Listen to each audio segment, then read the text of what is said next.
Sabe aquela imagem clássica de liderança? Aquela pirâmide com o líder lá no topo? Bom, e se a verdadeira liderança for exatamente o contrário? Nessa análise, a gente vai mergulhar numa filosofia que vira essa ideia de cabeça para baixo. Para começar, vamos fazer exatamente isso. Vamos pegar essa imagem que todo mundo tem na cabeça e dar uma boa questionada nela. Olha só, de um lado a gente tem um modelo que todo mundo conhece, né? O líder lá em cima exercendo poder sobre as pessoas. Mas e se a gente virar isso de ponta cabeça? Aí o líder se torna a base. O poder dele não é mais sobre a equipe, mas sim para a equipe. Ele está ali para dar suporte, para servir. A grande questão é, qual desses modelos realmente funciona a longo prazo? Pois é, essa análise que vem de um manual de liderança de um seminário teológico brasileiro aposta tudo no modelo invertido. E o ponto de partida deles é uma diferença fundamental em como se enxerga um líder. Porque, para esse modelo, o que sustenta um líder de verdade não são as habilidades técnicas, mas sim o caráter. Por isso, antes de ir adiante, é super importante entender a diferença entre só ocupar um cargo de liderança e, de fato, ser um líder. A diferença é gigante, né? Estar líder é uma coisa passageira, é um cargo, uma posição que pode mudar a qualquer momento. Agora, ser líder, isso é outra história. Isso vem de dentro, do caráter, é quem a pessoa é. Uma coisa é uma função, a outra é uma identidade. E o pilar mestre, a viga que sustenta tudo isso de ser um líder, é a integridade. E para ilustrar o que isso significa na prática, o material traz uma história incrível sobre um teste de integridade sob uma pressão absurda.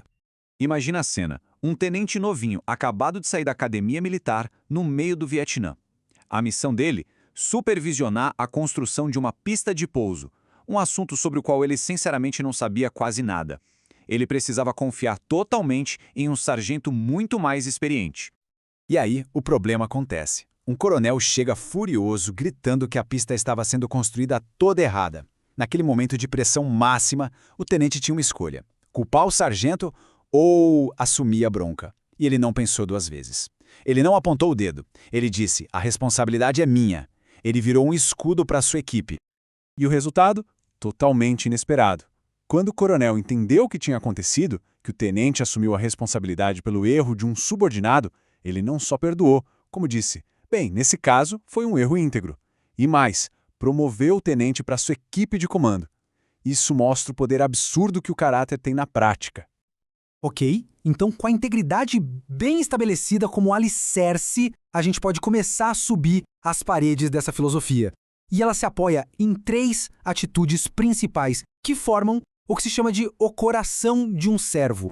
Esses 3 princípios, que foram tirados de um texto bíblico, basicamente definem o jeito de pensar desse líder servo. Primeiro, a coragem de abraçar as dificuldades. Segundo, a humildade de tratar todo mundo como igual. E, por fim, um compromisso real de servir as pessoas. Vamos dar uma olhada em cada um. Vamos lá. O primeiro ponto: abraçar o sofrimento. Pode soar um pouco pesado, né? Mas a ideia aqui não é procurar sofrimento.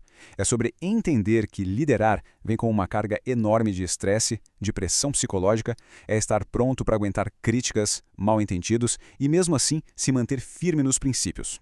Aí vem a segunda atitude, a paridade, que é uma quebra total com o modelo tradicional.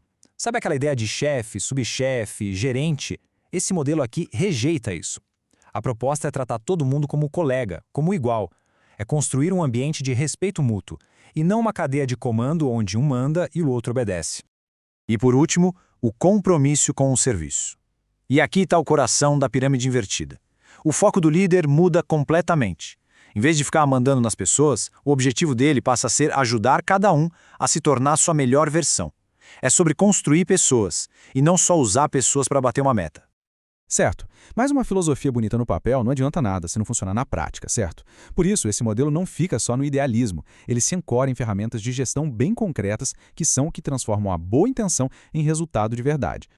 E essa citação do Joel Arthur Barker resume isso perfeitamente. Visão sem ação é só um sonho. Ação sem visão só passa o tempo. Agora, visão com ação, isso pode mudar o mundo. Ou seja, não basta ter a filosofia certa, é preciso ter as ferramentas para colocá-la em prática.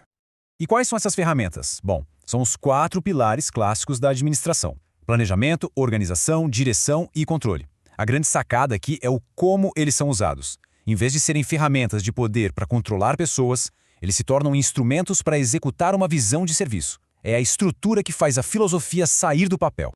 E para a gente fechar esta análise, o material traz uma parábola muito simples, mas muito poderosa, que amarra tudo isso de uma forma genial. A lição do carpinteiro. A história se passa numa oficina de carpintaria. Certo dia, as ferramentas resolveram fazer uma reunião para reclamar umas das outras, cada uma apontando o dedo para o defeito da outra. A confusão começou logo de cara. Exigiram que o martelo saísse. O motivo? Ele era barulhento demais, só sabia dar pancada. O martelo até concordou, mas com uma condição, que o parafuso também fosse expulso, porque afinal ele precisava de um monte de voltas para fazer qualquer coisa. E aí a coisa foi escalando. O parafuso foi pra cima da lixa, dizendo que ela era muito áspera. A lixa não deixou barato e exigiu a expulsão da régua, acusando ela de viver medindo os outros com a sua própria medida. No meio daquela bagunça toda, chega o carpinteiro. Ele não disse nada, simplesmente pegou uma por uma, o martelo, o parafuso, a lixa, a régua, e usando a força de um, a precisão do outro e a aspereza da outra, ele pegou um pedaço de madeira bruta e transformou num móvel lindo. E essa é a grande lição. O verdadeiro líder é como esse carpinteiro. O papel dele não é ficar procurando por pessoas perfeitas, sem defeitos. É exatamente o contrário. É reconhecer o valor único em cada um, com suas qualidades e também com seus defeitos, e saber orquestrar essas habilidades diferentes para criar algo que ninguém conseguiria fazer sozinho. E isso nos deixa com uma reflexão final, né? O que a gente seria capaz de construir se os líderes em todos os lugares parassem de agir como os donos da pirâmide e começassem a agir mais como o carpinteiro?